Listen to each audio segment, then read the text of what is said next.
आज मैं ग्वालियर में आपके साथ हूँ और सिर्फ ये जो 3 कानून आए हैं उसके बारे में नहीं बल्कि थोड़ा और विस्तार से चर्चा करूँगा कि आज हमारे न्यायिक व्यवस्था की क्या हालत है और हमारे लोकतंत्र की क्या हालत है।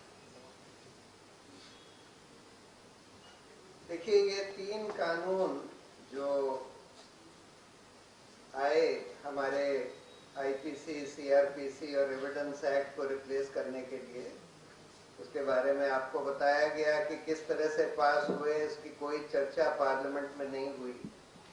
इतना बड़ा बदलाव कि आप 3 जो बिल्कुल बेसिक कानून हैं हमारे क्रिमिनल लॉ के, उनको आप एकदम रिप्लेस कर रहे हैं और बगैर चर्चा के वो पास कर दिए जाते हैं, जिसमें ऑपोजिशन के लोग प्रेजेंट ही नहीं थे। ये बहुत ही दुर्भाग्य की बात है, बहुत ही गंभीर बात है। अमित शाह ने ये बोला जब ये कानून पास हुए कि हम ये कानून इसलिए लाए हैं क्योंकि अंग्रेजों ने जो कानून इस देश पर थोपे थे वही चल रहे थे और वो अंग्रेज लोग उन कानूनों को अपने मकसद से लाए थे, तो हम इसको हिंदुस्तानियों के लिए, इस देश के नागरिकों के लिए ये कानून बनाना चाहते हैं। अब देखिए प्रॉब्लम क्या थी, यानी कि अगर हम सारे क्रिमिनल लॉ के कानून बदल रहे हैं तो हमको तो पहले ये समझना होगा कि आज समस्या क्या है हमारे क्रिमिनल लॉ में, हमारे क्रिमिनल प्रोसीजर में समस्या क्या है।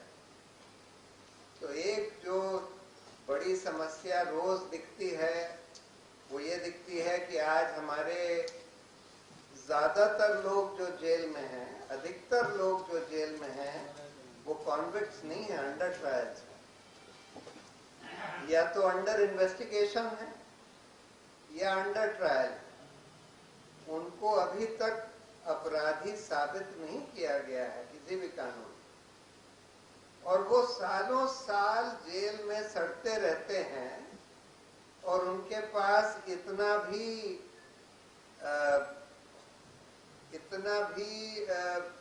संपत्ति नहीं है या इतना भी वो नहीं है कि वो अपने लिए बेल भी जुटा पाए। तो ये एक बहुत बड़ी समस्या है जो बिल्कुल हमको स्टेयर कर रही थी, जिसका समाधान होना चाहिए था। दूसरी समस्या क्या है कि हमारे जो केस हैं, क्रिमिनल केसेस जो हैं, प्रोसिक्यूशंस हैं, वो सालों साल चलते हैं। कभी कभी 10-10, 15-15, 20-20, 25-25 साल चलते हैं और आखिर में जब तय भी होते हैं और ये पाया जाता है कि भाई ये आदमी बिल्कुल निर्दोष था जिसको आपने 15-20 साल से जेल में सड़ा दिया, उसके बाद भी उन पुलिस अफसरों के ऊपर जिन्होंने उसके ऊपर झूठा मुकदमा थोपा था, कोई कार्रवाई नहीं होती, कोई कार्रवाई नहीं होती। और इसलिए ये सिलसिला इस देश में चलता जा रहा है कि पुलिस आसानी से झूठे मुकदमे बना कर थोपती रहती है और लोग उसके आधार पर लोगों को अरेस्ट कर लेती है और लोग जेल में सड़ते रहते हैं। ये 2 बहुत बड़ी समस्याएं थी। तीसरी समस्या कि जब फैसले होते भी हैं तो कई बार, बहुत बार गलत फैसले हो जाते हैं।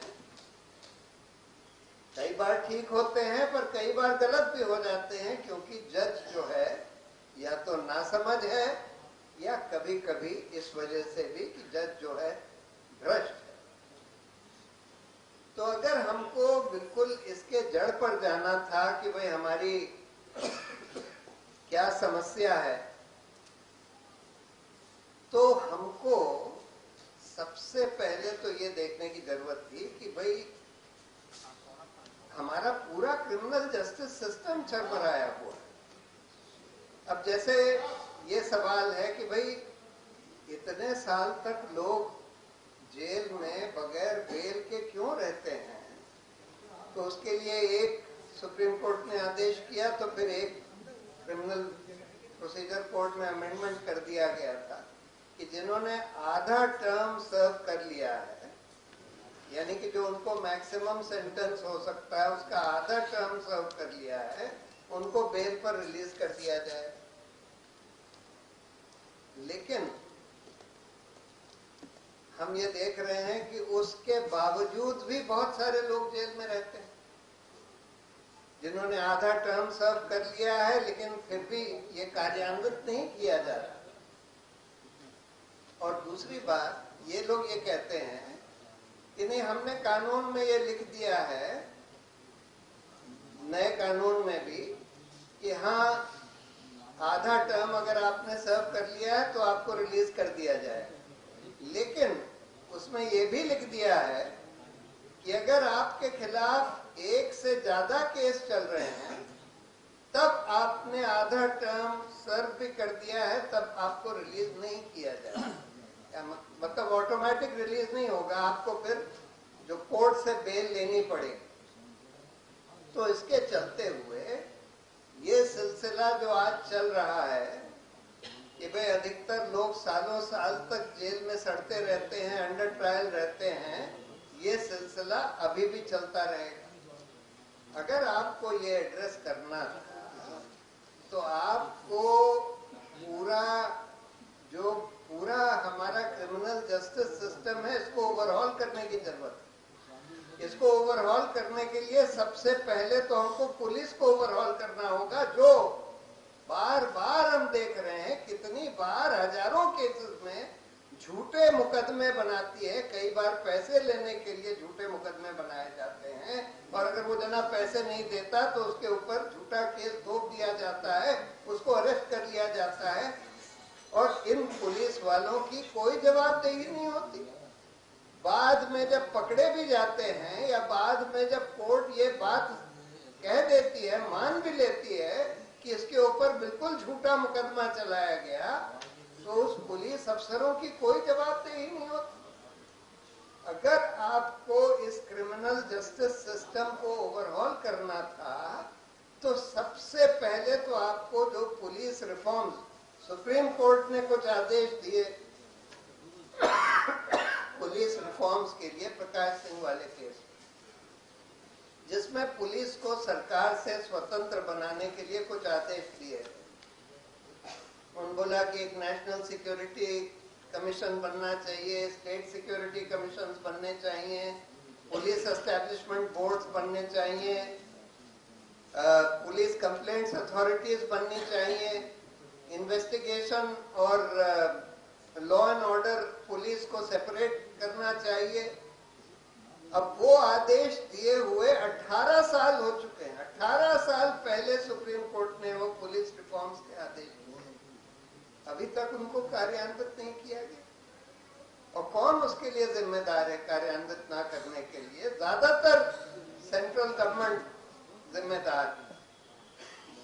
तो सबसे पहले तो आप वो पुलिस रिफॉर्म्स जो सुप्रीम कोर्ट ने ऑर्डर करे हुए हैं उनको करिए।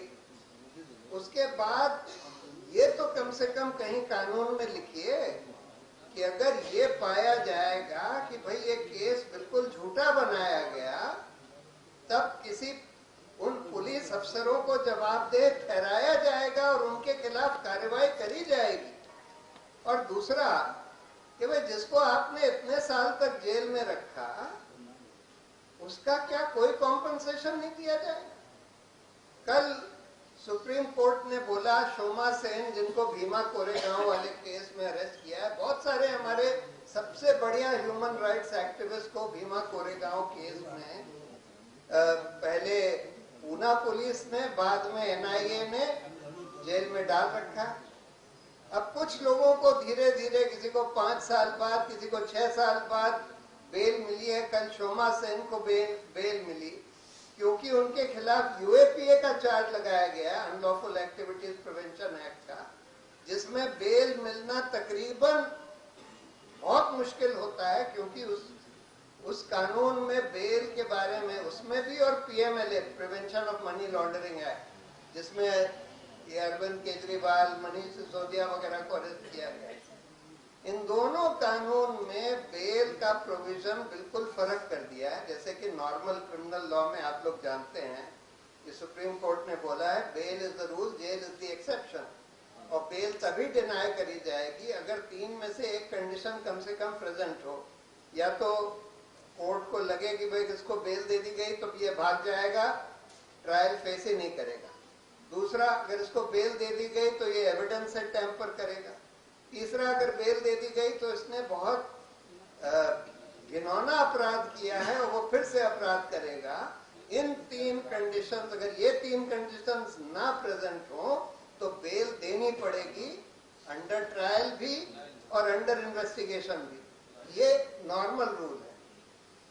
लेकिन अनफॉर्चुनेटली यूएपीए और पीएमएलए में बेल का प्रोविजन रिवर्स कर दिया गया है। उसमें ये जैसे नॉर्मल प्रोविजन है कि भाई you are presumed to be innocent unless you are found to be guilty by a court, यहां पर है you are presumed to be guilty unless even for the purpose of bail, unless you prove yourself to be innocent at the stage of bail itself.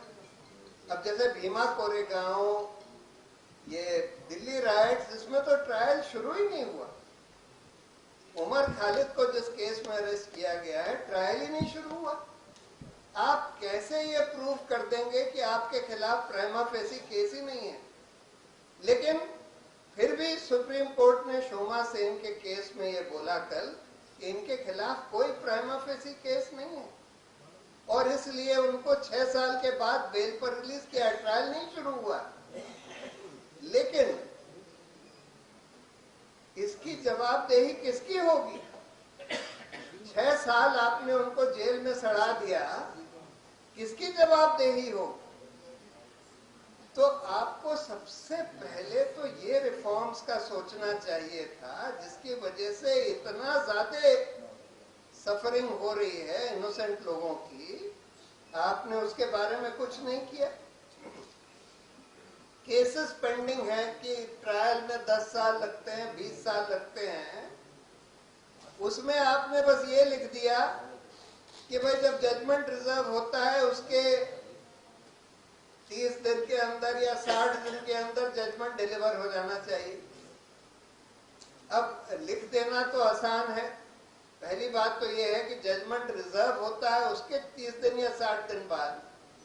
Judgement कई बार reserve होता है 10 साल 20 साल बाद, उसका क्या?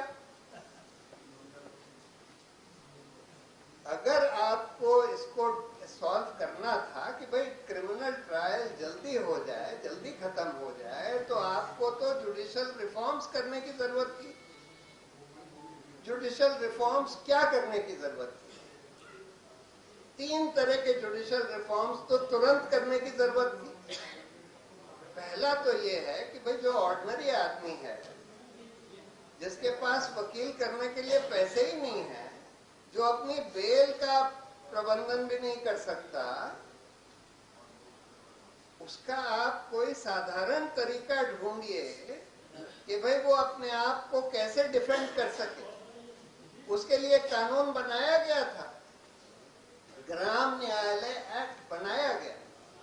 ग्राम न्यायालय बनने थे हर ब्लॉक में। जैसे अभी आज कोर्ट्स जो है, सिविल कोर्ट्स, क्रिमिनल कोर्ट्स तहसील लेवल पर होते हैं, उससे छोटे स्तर पर ब्लॉक लेवल पर ग्राम न्यायालय पूरे देश में बनने थे।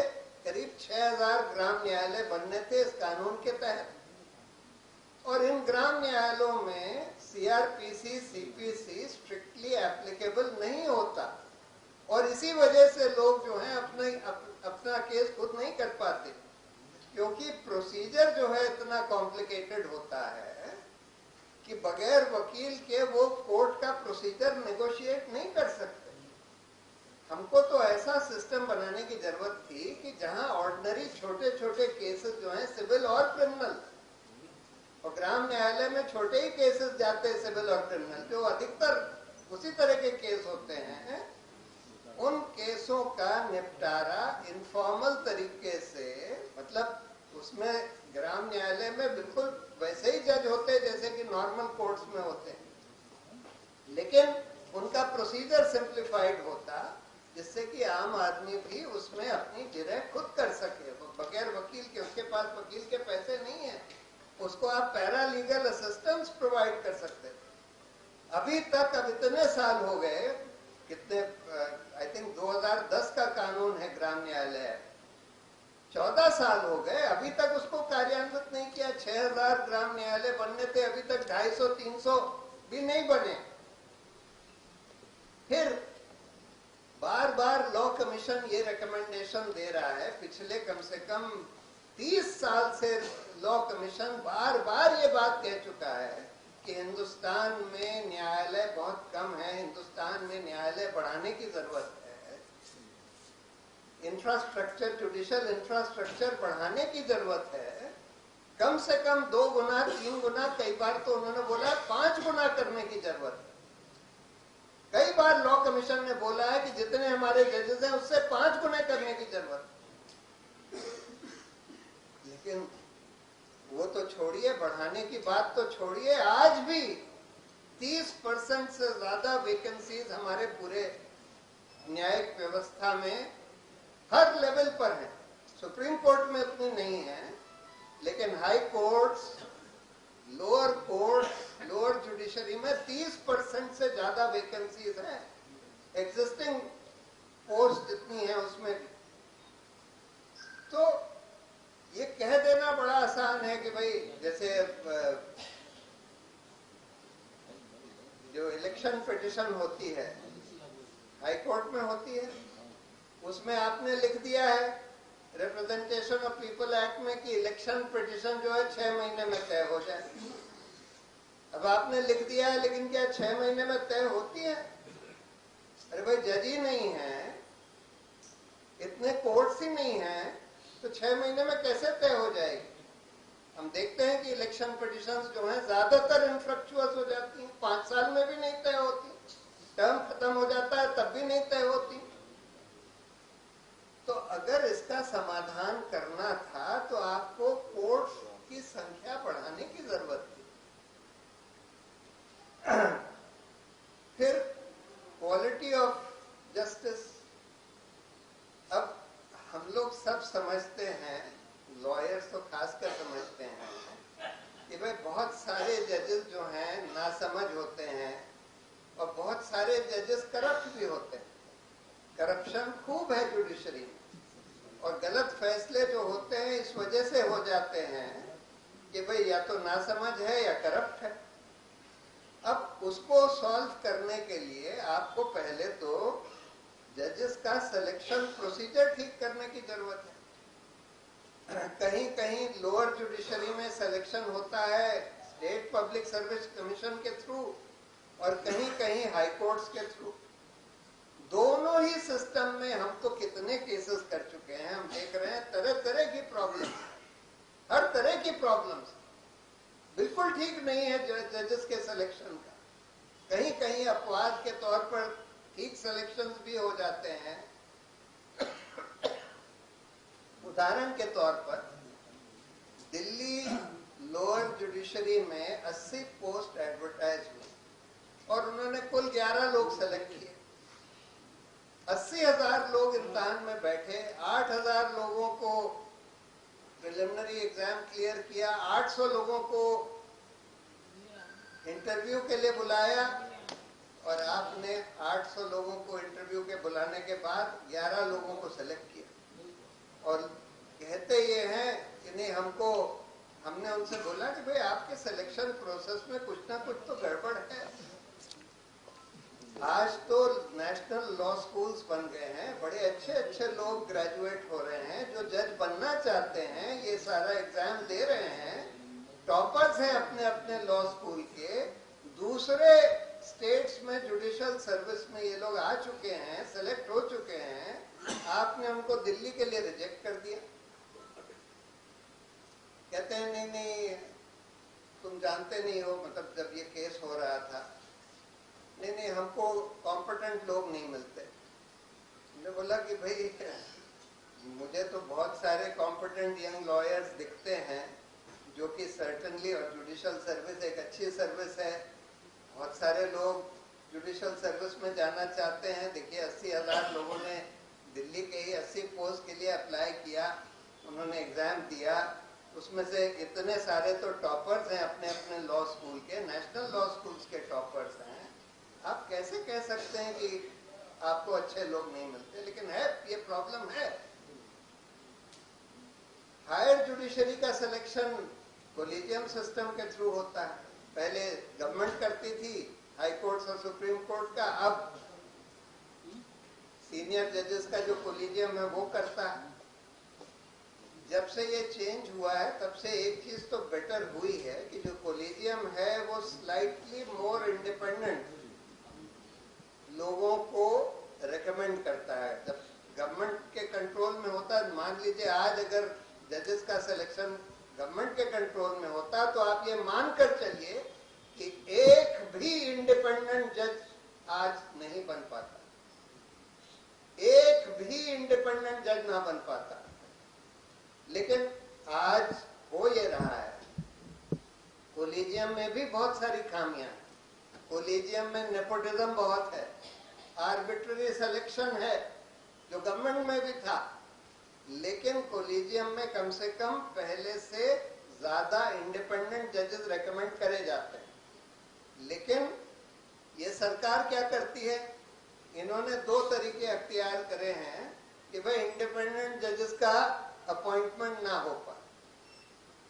पहले तो वो जब कोई इंडिपेंडेंट जजेस का नाम कोलिजियम भेजता है तो ये सरकार जो है उस पर बस चुप्पी साधती है, ना तो हाँ कहती है ना कहती है, बैठी रहती है। कई बार कई साल तक बैठी रहती है।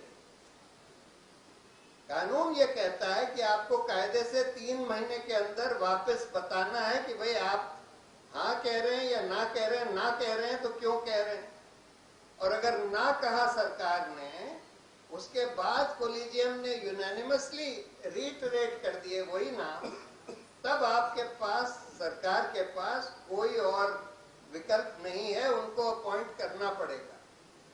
लेकिन कम से कम 14 केसेस हम ऐसे देख चुके हैं जिसमें यूनानिमसली रीटरेट भी किया, सरकार ने वापस भेजा, कोलिजियम ने यूनानिमसली रीटरेट किया, और फिर भी अपॉइंटमेंट नहीं हुआ।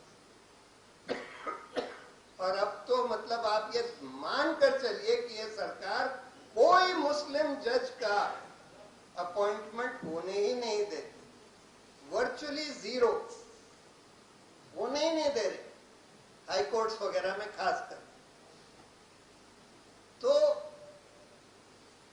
ये एक तरीका और अख्तियार कर लिया है जिसकी वजह से इंडिपेंडेंट जजेस नहीं आ पा रहे। तो और लास्टली जो जुडिशियल रिफॉर्म जो हमको चाहिए वो एक, देखिए जो लोअर जुडिशरी है उसकी तो अकाउंटेबिलिटी होती है टू दी हाई कोर्ट, लेकिन हाई कोर्ट्स की और सुप्रीम कोर्ट की कोई अकाउंटेबिलिटी नहीं है, कोई जवाबदेही नहीं है एक्सेप्ट इम्पीचमेंट। यानी कि इम्पीचमेंट के अलावा ये सब इसलिए लाया गया कि भाई जजेस की इंडिपेंडेंस सिक्योर रहे। इंडिपेंडेंस तो है लेकिन अकाउंटेबिलिटी नहीं है, उसके चक्कर में अकाउंटेबिलिटी खत्म हो गई, जवाबदेही खत्म हो गई। अगर कोई जज कोई बेईमानी करता है, मिसकॉन्डक्ट करता है, तो उस जज के खिलाफ आप कुछ कर ही नहीं सकते सिवाय इम्पीचमेंट के। और इम्पीचमेंट हम लोग देख चुके हैं, हम लोग तो भोगी हैं, बहुत सारे केसेस में हम देख चुके हैं, करीब करीब इम्पॉसिबल प्रोसेस है। वी रामास्वामी के केस में, जो कि 91-92 का केस था, उसमें काफी आगे बढ़ गया मामला। यानी कि